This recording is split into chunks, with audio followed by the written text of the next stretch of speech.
Kerala vision cable ടിവിയിൽ ചില പ്രേക്ഷകർക്ക് 24 ലഭ്യമല്ല എന്ന പരാതി അറിയുന്നു. 24-നൊപ്പം തുടരാൻ റിമോട്ടിൽ ചാനൽ 19 അമർത്തുക. നമസ്കാരം. ഇന്ന് സംഭവിച്ചത് ആരംഭിക്കുന്നു. എല്ലാ പ്രേക്ഷകർക്കും സ്വാഗതം. ഞാൻ പ്രവിത ലക്ഷ്മി. ആദ്യം പോകുന്നത് കഴക്കൂട്ടത്ത് നിന്ന് കാണാതായ പെൺകുട്ടിക്കായുള്ള അന്വേഷണം തുടരുന്നു എന്നുള്ള വാർത്തയിലേക്കാണ്. തസ്മത്തിനായി തിരച്ചിൽ.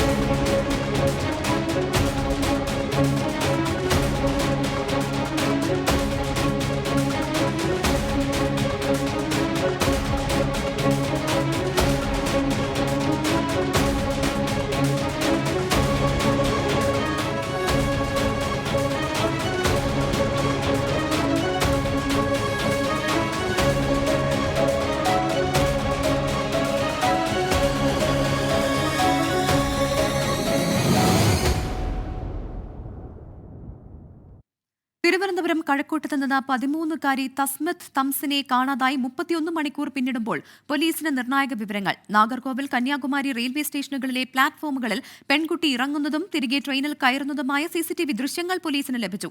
തസ്മത്ത് ചെന്നൈയിലേക്ക് പോയിരിക്കാം എന്ന നിഗമനത്തിലാണ് പോലീസ്. ഇന്നലെ ബംഗളൂരു കന്യാകുമാരി എക്സ്പ്രസിലാണ് പെൺകുട്ടി വൈകിട്ട് 4 മണിയോടെ കന്യാകുമാരിയിലെത്തിയത്. ഇതേ ട്രെയിൻ 5:50 കന്യാകുമാരി എക്സ്പ്രസായി ചെന്നൈ എഗ്മോറിലേക്ക് പോകും. ഈ ട്രെയിനിൽ തന്നെ പെൺകുട്ടി ചെന്നൈയിലേക്ക് പോയിട്ടുണ്ടാകാം എന്നാണ് പോലീസ് കരുതുന്നത്. കേരള പോലീസ് അന്വേഷണത്തിന് ചെന്നൈയിലേക്ക് തിരിച്ചിട്ടുണ്ട്. വിവരങ്ങളുമായി ഷഫീദ് റാവുത്തർ ചേരുന്നുണ്ട്. ഷഫീദ്, അങ്ങനെ 31 മണിക്കൂറുകൾ പിന്നിട്ടിരിക്കുകയാണ് തസ്മിത്തിനെ കാണാതായിട്ട്. ഇപ്പോൾ ഏത് രീതിയിലാണ് അന്വേഷണം പുരോഗമിക്കുന്നത്? എന്താണ് കേരള പോലീസും ഒപ്പം തമിഴ്നാട് പോലീസും മാധ്യമങ്ങളുമായി പങ്കുവയ്ക്കുന്ന വിവരം? ഇന്ന് രാവിലെ 7:15 കൂടിയാണ് കേരളത്തിൽ നിന്നുള്ള പോലീസ് സംഘം ഈ കന്യാകുമാരി റെയിൽവേ സ്റ്റേഷനിലേക്ക് എത്തിയത്. ഉച്ചവരെ നമുക്ക് കാര്യമായ ഒരു ലീഡ് ഇല്ലായിരുന്നു. മാത്രമല്ല, ഈ CCTV ദൃശ്യങ്ങളിൽ പെൺകുട്ടി ആ റെയിൽവേ സ്റ്റേഷനിലേക്ക് എത്തുന്നതിന്റെ തെളിവുകളോ മറ്റു കാര്യങ്ങളോ ഒന്നും ലഭിച്ചിട്ടുമുണ്ടായിരുന്നില്ല. പക്ഷേ വൈകിയ വേളയിൽ ഇന്ന് 5 മണിയോടുകൂടി പോലീസിനെ സംബന്ധിച്ച് വളരെ വൈറ്റലായിട്ടുള്ള മറ്റൊരു വിവരം കിട്ടുന്നു. അതായത് ഇന്നലെ തിരുവനന്തപുരത്ത് നിന്ന് ഈ പെൺകുട്ടി കയറി വന്ന ബാംഗ്ലൂർ കന്യാകുമാരി എക്സ്പ്രസ്, ആ എക്സ്പ്രസിൽ ആ പെൺകുട്ടി കന്യാകുമാരി വരെ എത്തിയിരുന്നു. കന്യാകുമാരി റെയിൽവേ സ്റ്റേഷൻ വരെ എത്തിയിരുന്നു. അതിനുശേഷം ഈ പെൺകുട്ടി പ്ലാറ്റ്ഫോമിൽ ഇറങ്ങിയ ശേഷം ഈ ട്രെയിൻ ഇവിടെ നിന്ന് മടങ്ങുന്നത് ചെന്നൈ എഗ്മോർ എക്സ്പ്രസ് ആയിട്ടാണ്. ആ ട്രെയിനിൽ കയറി ചെന്നൈയിലേക്ക് പോയിട്ടുണ്ട് എന്ന് തെളിയിക്കുന്ന CCTV ദൃശ്യങ്ങൾ ഇപ്പോൾ പോലീസിന് ലഭിച്ചിട്ടുണ്ട്. നാഗർകോവിൽ സ്റ്റേഷനിൽ നിന്ന് ലഭിച്ച ആദ്യ ദൃശ്യങ്ങളായിരുന്നു ഇതിലേക്ക് എത്താൻ നിർണായകമായിട്ടുള്ളത്. ഇപ്പോൾ ആ ദൃശ്യങ്ങൾ അവസാനഘട്ട ക്രോസ് ചെക്കിംഗ് നടത്തി വരികയാണ് ഈ CCTV റൂമിൽ, കന്യാകുമാരി റെയിൽവേ സ്റ്റേഷനിലെ CCTV റൂമിൽ എന്നുള്ളതാണ് നമുക്ക് മനസ്സിലാക്കാൻ കഴിയുന്ന വിവരം. മാത്രമല്ല, ഈ വിവരം ഇതിനോടകം തന്നെ കേരള പോലീസ് ചെന്നൈ പോലീസിനെ അറിയിച്ചിട്ടുണ്ട്.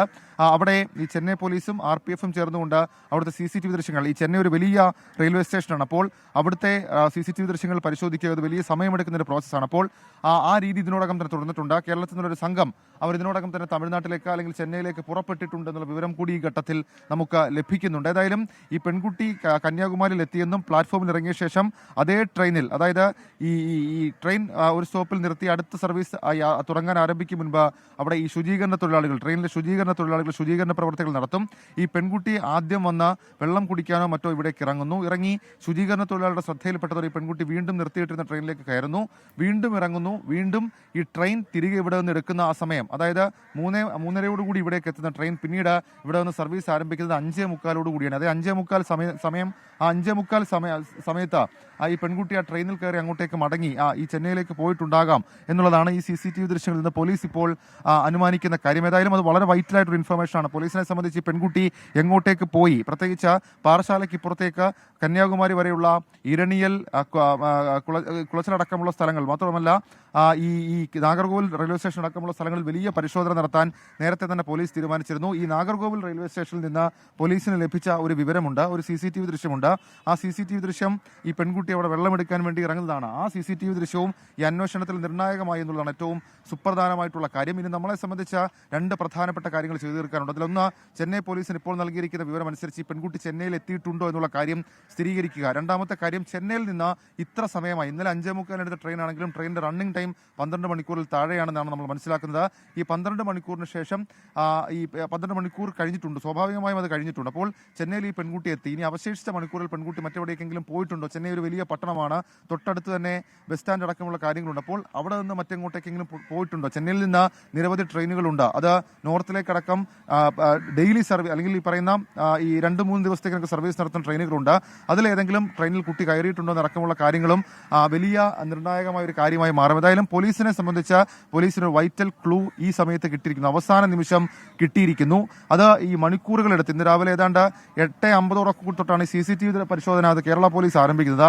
ആ CCTV പരിശോധനയിലാണ് പോലീസിന് ഇങ്ങനൊരു വിവരം കണ്ടെത്തിയിട്ടുള്ളത്. ഇവിടുത്തെ ചില CCTVകൾ പണിമുടക്കിയെങ്കിൽ കൂടി വളരെ നിർണായകമായ വിവരം ഉള്ള CCTV അത് പോലീസിനെ സംബന്ധിച്ച് ഇപ്പോൾ അവർക്ക് കണ്ടെടുക്കാൻ കഴിഞ്ഞിട്ടുണ്ട്. അവരെ സംബന്ധിച്ച് അവർക്കത് അതിൽ നിന്ന് അവർക്കൊരു ഡേറ്റ ഉണ്ടാക്കാൻ കഴിഞ്ഞിട്ടുണ്ട്. ആ ഡേറ്റ ഈ കുട്ടി എവിടെയെന്നുള്ള തിരച്ചിലിൽ വളരെ വൈറ്റലായി മാറുന്നൊരു ഡേറ്റയായി ഇപ്പോൾ തീർന്നിട്ടുമുണ്ട്. ഏതായാലും അതിന്റെ അവസാനഘട്ട CCTV പരിശോധന നടക്കുന്നുണ്ട്. ഇനിയും കുറച്ചധികം CCTV ദൃശ്യങ്ങൾ എടുക്കണം. വീണ്ടും ഈ ട്രെയിൻ പോകുന്ന സ്റ്റേഷനുകളിലെ CCTV ദൃശ്യങ്ങൾ ശേഖരിച്ച പരിശോധന അത് നമ്മളെ സംബന്ധിച്ച് പ്രാക്ടിക്കലി പോസിബിൾ അല്ല. അതുകൊണ്ട് ആദ്യഘട്ടം ചെന്നൈയിൽ പരിശോധന നടത്തുക, ചെന്നൈയിൽ അന്വേഷണം നടത്തുക, അതിനുശേഷം മാത്രം വീണ്ടും മറ്റ് സാധ്യതകൾ പരിശോധിക്കുക എന്നുള്ളതാണ് കേരള പോലീസിന്റെ ഇപ്പോഴത്തെ ഒരു സ്ട്രാറ്റജി. നമുക്കറിയാം Thiruvananthapuram city police commissioner Spurjan Kumar, അദ്ദേഹത്തിന് ഈ തമിഴ്നാട് കേഡറിൽ ജോലി ചെയ്ത് പരിചയമുണ്ട്. അപ്പോൾ അദ്ദേഹത്തിന്റെ സുഹൃത്തുക്കളായ ഉദ്യോഗസ്ഥരോട് തമിഴ്നാട്ടിലെ ഉദ്യോഗസ്ഥരോട് വിവരം കൈമാറിയിട്ടുണ്ട്. ചെന്നൈ കേന്ദ്രീകരിച്ചുകൊണ്ട് കേരള പോലീസിന്റെ ടീം ഉടൻ എത്തും. അതിനുശേഷം അവർ അവിടെ പരിശോധന നടത്തും. അതിനു മുൻപ് തന്നെ RPF-ഉം ചെന്നൈ പോലീസും തമിഴ്നാട് പോലീസും ക്യൂബ്രാഞ്ച് അടക്കമുള്ള സംവിധാനങ്ങളും ചേർന്നുകൊണ്ട് അവിടെ പരിശോധന നടത്തുമെന്നുള്ളതാണ് ഏറ്റവും പ്രധാനപ്പെട്ട വിവരം. ഏതായാലും ഈ പെൺകുട്ടി സഞ്ചരിച്ച സഞ്ചാരപാത കന്യാകുമാരിയിൽ നിന്ന് എങ്ങോട്ടേക്ക് പോയി? കന്യാകുമാരി ഒരു ഡെഡ് എൻഡ് ആണ്. അവിടെ നിന്ന് പിന്നെ ട്രെയിൻ സർവീസ് ഇല്ല, പിന്നെ മടങ്ങിയാണ് ട്രെയിൻ സർവീസ് ഉള്ളത്, തിരികെ പോവുകയാണ്. അങ്ങനെ തിരികെ പോയ ട്രെയിൻ അത് നാഗർകോവിൽ നിന്ന് ഡൈവേർട്ട് ചെയ്ത് പോകുന്ന ട്രെയിനാണ് നമ്മൾ മനസ്സിലാക്കുന്നുണ്ട്. ആ ട്രെയിനിൽ കുട്ടി തിരികെ മടങ്ങി. അത് ഇങ്ങോട്ടേക്ക് ബാംഗ്ലൂർ കന്യാകുമാരി എക്സ്പ്രസ് ആയി വന്ന ട്രെയിൻ ഇന്നലെ വൈകിട്ട് 3:30 എത്തിയ ട്രെയിൻ 5:45 ഇവിടുന്ന് പുറപ്പെടുന്നത് ചെന്നൈ എഗ്മോർ എക്സ്പ്രസ് ആയിട്ടാണ്. ആ എഗ്മോർ എക്സ്പ്രസ്സിൽ കുട്ടി കയറിപ്പോയി. കുട്ടി ഈ റെയിൽവേ പ്ലാറ്റ്ഫോം വിട്ട് മറ്റെവിടേക്കും വന്നിട്ടില്ല. ട്രെയിനിൽ നിന്ന് ജസ്റ്റ് പുറത്തിറങ്ങുന്നു, ആ ഭാഗത്ത് മാത്രം നിൽക്കുന്നു. അവിടെ നിന്ന് ഏറ്റവും നിർണായകമായിരിക്കുന്നത് CCTV ദൃശ്യങ്ങളാണ്. ഈ കന്യാകുമാരിയിൽ നിന്ന് അല്ലെങ്കിൽ നാഗർകോവിലിൽ നിന്ന് ഈ കുട്ടി ചെന്നൈ വരെ എത്തുന്നതിനിടയിൽ നിരവധി സ്റ്റേഷനുകളുണ്ട്. അപ്പോൾ ഈ സ്റ്റേഷനുകളിലെയൊക്കെ CCTV ദൃശ്യങ്ങൾ പരിശോധിക്കുക പോലീസിനെ സംബന്ധിച്ച് ശ്രമകരമല്ലേ? എന്താണ് ഇതിൽ പോലീസ് ഒരു തീരുമാനമെടുക്കുന്നത്?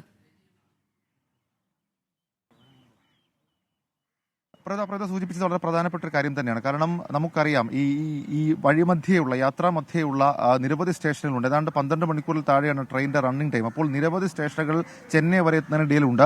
അവിടെയൊക്കെ ഈ കുട്ടി ഇറങ്ങിയിട്ടുണ്ടാകാം അതിന് സാധ്യത നമുക്ക് പൂർണ്ണ അർത്ഥത്തിൽ തള്ളിക്കളയാൻ കഴിയില്ല. പക്ഷേ പോലീസ് ഇപ്പോൾ പ്രതീക്ഷിക്കുന്നത് കുട്ടിയെ സംബന്ധിച്ച് കുട്ടിക്കൊരു ലക്ഷ്യമുണ്ട് എന്നുള്ളതാണ്. കാരണം ഈ കന്യാകുമാരിയിലേക്ക് എത്തുക, കന്യാകുമാരിയിൽ നിന്ന് ഈ ശുചീകരണ തൊഴിലാളികളുടെ കണ്ണുവെട്ടിച്ച് വീണ്ടും അതേ ട്രെയിനിൽ കയറി പോവുക എന്നൊക്കെ പറയുമ്പോൾ പോലീസിനെ സംബന്ധിച്ച് കുട്ടി മറ്റെന്തെങ്കിലും തരത്തിൽ ഈ ചെന്നൈ അങ്ങനെ വല്ല ചെയ്തു. പക്ഷേ ഈ സഹോദരന് ഈ വിവരമില്ലെങ്കിലും സഹോദരൻ അവിടെ ഉണ്ട് എന്നൊക്കെ കണ്ട് സഹോദരനെ കാണാനോ വല്ലതും പോയതാണോ എന്നൊക്കെയുള്ള പലതരത്തിലുള്ള അസംഷൻസ്, പലതരത്തിലുള്ള സംശയങ്ങൾ പോലീസിനെ സംബന്ധിച്ചു നമുക്കിപ്പോൾ ഒന്നും സ്ഥിരീകരിച്ച് പറയാൻ കഴിയില്ല. പക്ഷേ ഈ ഘട്ടത്തിൽ പോലീസിനെ സംബന്ധിച്ച് പോലീസിന്റെ ഒരു ഹോപ്പ്, അതായത് ഹോപ്പ് ഓഫ് ദ അവർ എന്ന രീതിയിൽ പോലീസ് കരുതുന്ന, പോലീസ് ഇപ്പോൾ മുന്നോട്ട് വയ്ക്കുന്ന കാര്യം അത് ചെന്നൈ കേന്ദ്രീകരിച്ചുള്ള അന്വേഷണം തന്നെയാണ്. ഏതെങ്കിലും തരത്തിൽ ചെന്നൈ ഒരു വലിയ സ്റ്റേഷനാണ്, അവിടുത്തെ CCTV പരിശോധിക്കുക. ഇപ്പോൾ കന്യാകുമാരി സ്റ്റേഷനിലെ CCTV പരിശോധിച്ചാലേ പ്രാക്ടിക്കൽ ഡിഫിക്കൽറ്റി നമ്മൾ കണ്ടതാണ്. കേരള പോലീസിൽ നിന്നുള്ള 5 പേരടങ്ങുന്ന സംഘം അവർ രാവിലെ 9:45, 9:30 സമയത്താണ് അവർ ഈ CCTV മാത്രം കേന്ദ്രീകരിച്ചുള്ള അന്വേഷണത്തിലേക്ക് ചുരുങ്ങുന്നത്. അപ്പോൾ അവിടേക്ക് എത്തി അവർ ഇത്ര സമയമെടുത്ത് നടത്തിയ അന്വേഷണത്തിൽ മാത്രമാണ് ഈ CCTV ദൃശ്യത്തിൽ കുട്ടി ഇവിടെ എത്തി പ്ലാറ്റ്ഫോമിൽ ഇറങ്ങി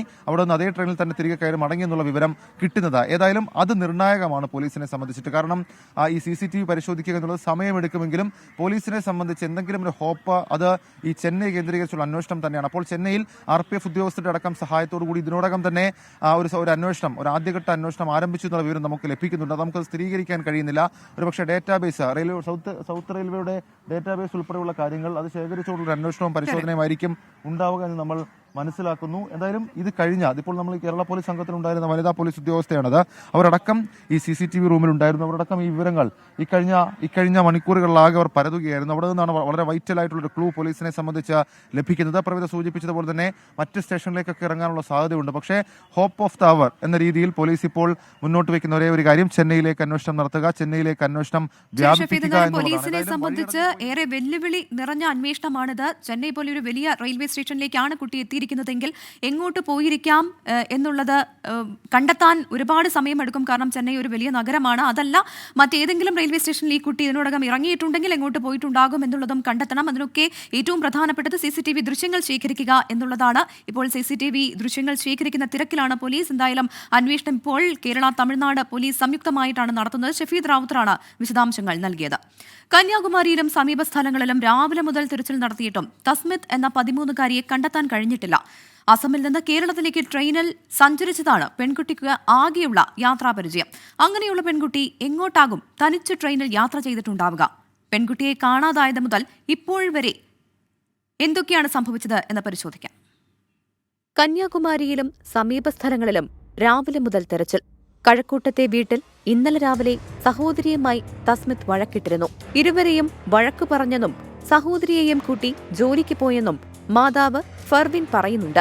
രാവിലെ 9:30യോടെയാണ് പെൺകുട്ടി വീട് വിട്ടിറങ്ങിയത്. കഴക്കൂട്ടത്തു നിന്നുള്ള CCTV ദൃശ്യങ്ങളിൽ അക്കാര്യം വ്യക്തവുമാണ്. പെൺകുട്ടി നടന്നു പോകുന്ന ദൃശ്യങ്ങളിൽ 9:45 സമയം. ബസ്സിൽ കയറി തസ്മിത്ത് തമ്പാനൂരിലെത്തുന്നത് ഏതാണ്ട് 11 മണിക്കായിരുന്നു. 12:15 ട്രെയിനിൽ ആയിരിക്കണം പെൺകുട്ടി യാത്ര തുടങ്ങിയിട്ടുണ്ടാവുക. അവൾ ട്രെയിനിൽ യാത്ര ചെയ്യുന്ന സമയത്താണ് മാതാവ് മകളെ കാണാനില്ലെന്നറിയുന്നത്. ഉച്ചഭക്ഷണത്തിനായി വീട്ടിലെത്തിയപ്പോൾ തസ്മിത്ത് അവിടെ ഉണ്ടായിരുന്നില്ല. മകളെ കാണാതെ മാതാവ് നെഞ്ചുനീറുമ്പോൾ തസ്മിത്തും ട്രെയിനിലിരുന്ന് കരയുന്നുണ്ടായിരുന്നു. ആ കരച്ചിൽ കണ്ടാണ് തസ്മിത്തിന്റെ അടുത്തിരുന്ന യാത്രക്കാരി ബബിത മൊബൈലിൽ ഫോട്ടോ എടുത്തത്. ബബിത നെയ്യാറ്റിൻകരയിൽ ഇറങ്ങുകയും ചെയ്തു. ഇതേ സമയത്താണ് കഴക്കൂട്ടം പോലീസ് സ്റ്റേഷനിൽ മകളെ കാണാനില്ല എന്ന പരാതിയുമായി മാതാവെത്തുന്നത്. പല വഴിക്ക് പോലീസിന്റെ അന്വേഷണം തുടങ്ങി. ബബിത പറഞ്ഞത് പ്രകാരം ഉച്ചയ്ക്ക് ശേഷം 3:25 തസ്മിത്ത് കന്യാകുമാരിയിൽ എത്തേണ്ടതാണ്.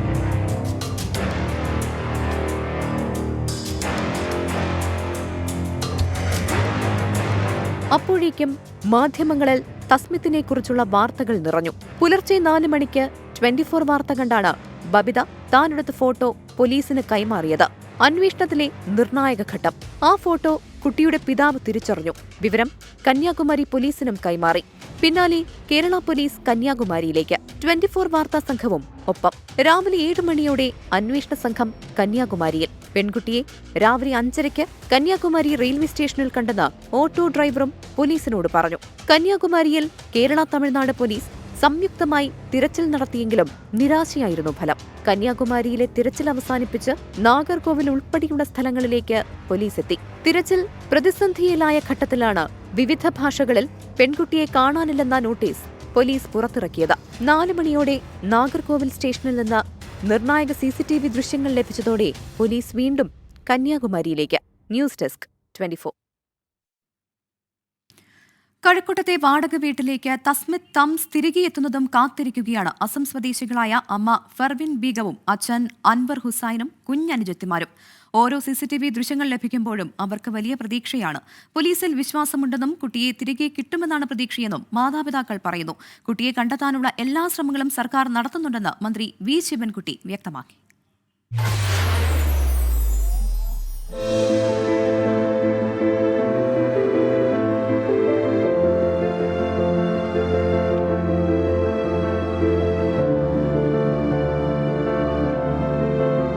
ഒൻപതും 6 വയസ്സുള്ള അണുജത്തിമാരുമായി വഴക്കിട്ടതിനാണ് 13 വയസ്സുകാരിയായ തസ്മിത്തിനെ അമ്മ ഫർവിൻ ബീഗം ശകാരിച്ചത്. കുസൃതി കാട്ടുമ്പോഴൊക്കെ ശകാരിക്കുമായിരുന്നുവെന്ന് ഫർവിൻ പറയുന്നു.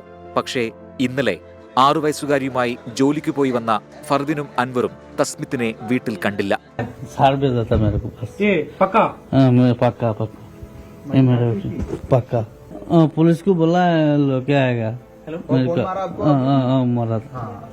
ഒരു മാസം മുൻപാണ് കഴക്കൂട്ടത്ത് വാടക വീടെടുത്ത് അൻവർ കുടുംബത്തോടൊപ്പം താമസം തുടങ്ങിയത്. 2 മക്കളെ തൊട്ടടുത്തുള്ള സ്കൂളിലും ചേർത്തു. എങ്ങോട്ടെന്നില്ലാതെ തസ്മിത്ത് ഓടിപ്പോയത് കുടുംബത്തെ തളർത്തി.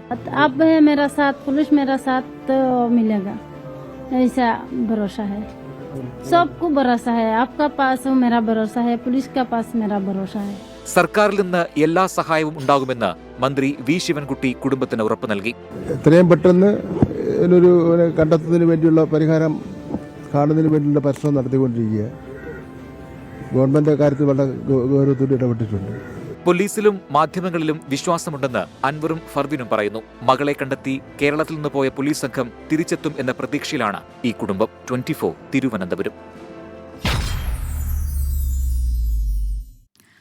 കഴക്കൂട്ടത്ത് നിന്ന് കാണാതായ 13 വയസ്സുകാരി തസ്മിത്ത് തംസിനെ കുറിച്ച് നിർണായക വിവരം പോലീസിന് ലഭിച്ചത് ഒരു ഫോട്ടോയിൽ നിന്നാണ്.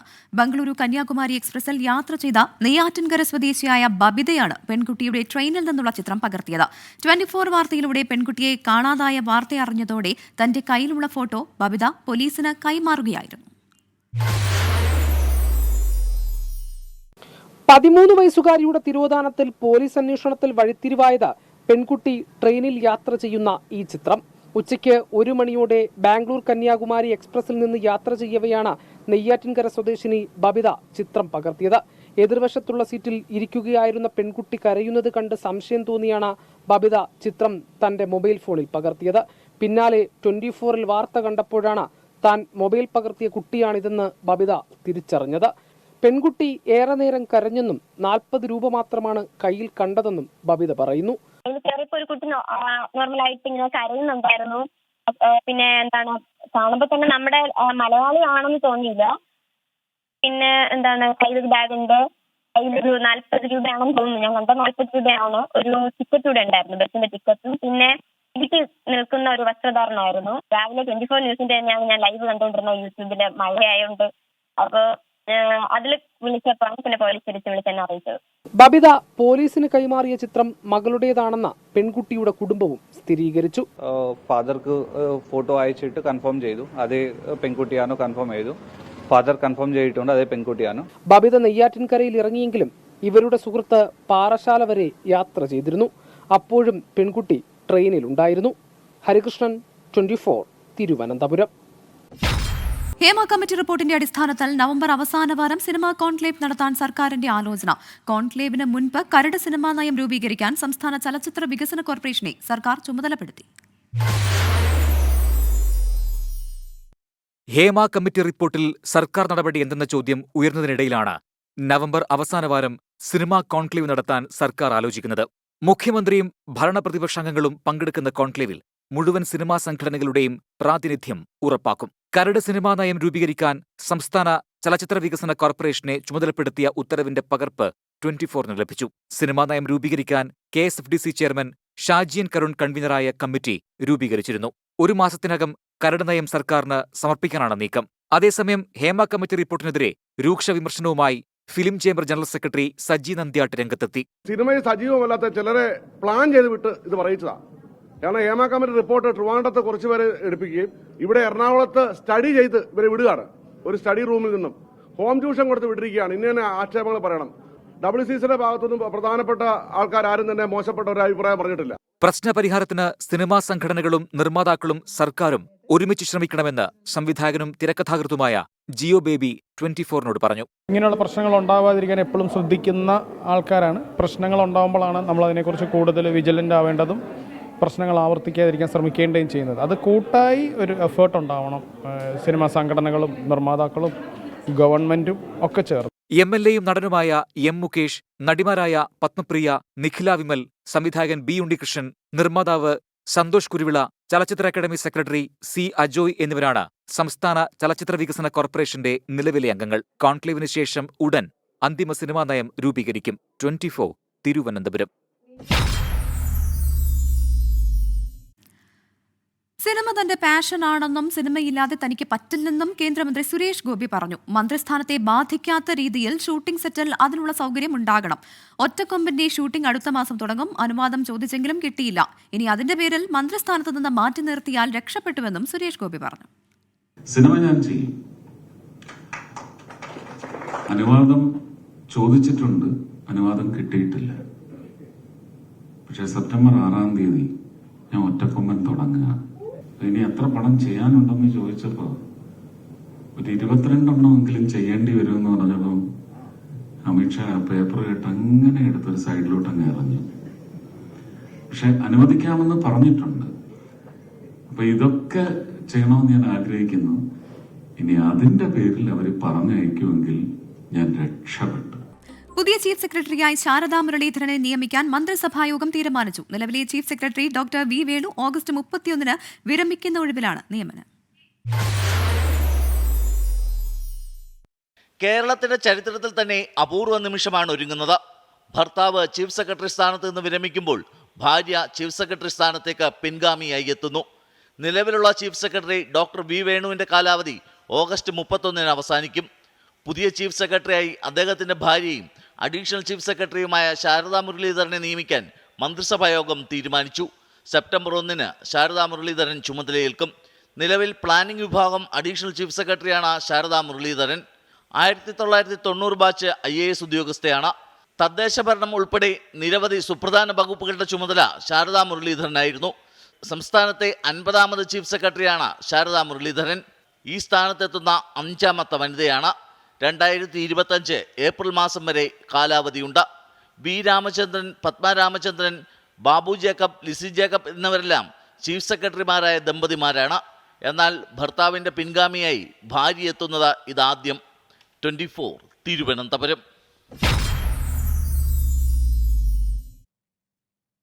ഇതോടെ ഇന്ന് സംഭവിച്ചത് പൂർണ്ണമാകുന്നു.